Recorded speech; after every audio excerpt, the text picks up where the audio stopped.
Joining us now is Matt Schalpp, CPAC Chairman. Matt, always great to see you, and thank you so much. You obviously heard the answer, or lack thereof, from AOC this at the Munich Security Conference. What did you see? What did you hear?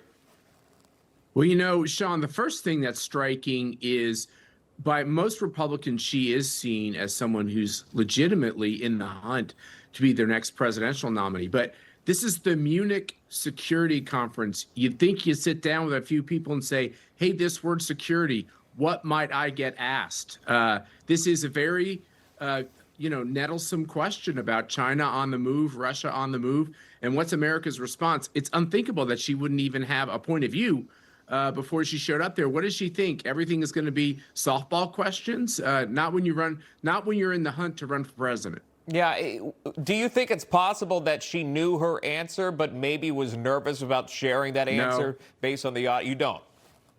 No, there's no chance of that. Look, I've advised politicians, I guess, almost my whole adult life, and she got stuck with a question she didn't anticipate. She got stuck with a question she's actually never thought of.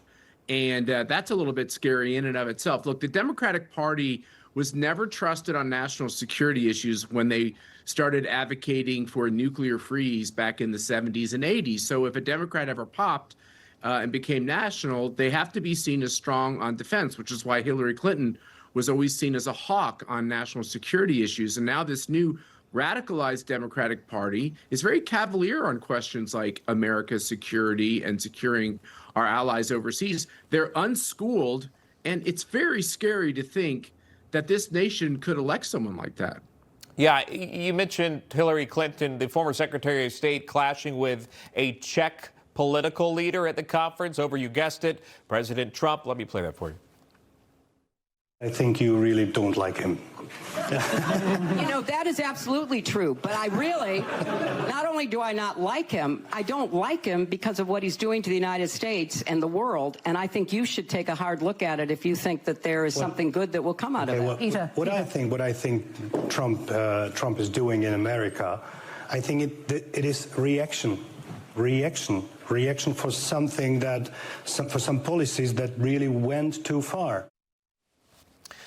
Did the Czech leader have a point? What the positioning of Hillary Clinton there? When you criticize the president on that stage, you're also criticizing your own country. Yeah, first of all, remember, Hillary Clinton and Bill Clinton went to Donald Trump's marriage to Melania. So this idea that she doesn't like him is absurd. This is all politics. And second of all, I was just looking at polls from Central and Eastern Europe, Sean. Yeah. Trump is incredibly popular in this part of Europe, and this is what this Czech leader is relaying to her, which is actually for Europeans who haven't gone woke and don't follow Brussels, but have more of a traditional idea of things. Donald Trump is saying exactly what they want inside their own country. They want borders where illegals just can't come and disrupt your society. They want crime control. They think it's okay to be people of faith and to be, most of these nations are Christian, and they think it's okay to be Christian oriented. These are ideas of the family, ideas of the ability of the individual to govern their lives and not some multinational entity. This makes Donald Trump a cult hero in these countries that I visit a lot. And I think the American politicians don't realize they have lost this debate. Hillary Clinton has lost this debate that somehow Donald Trump is some kind of extreme danger. He is being embraced by these countries, and I think Munich showed that. Information. Truth is freedom. Is Newsmax. It's real news for real people.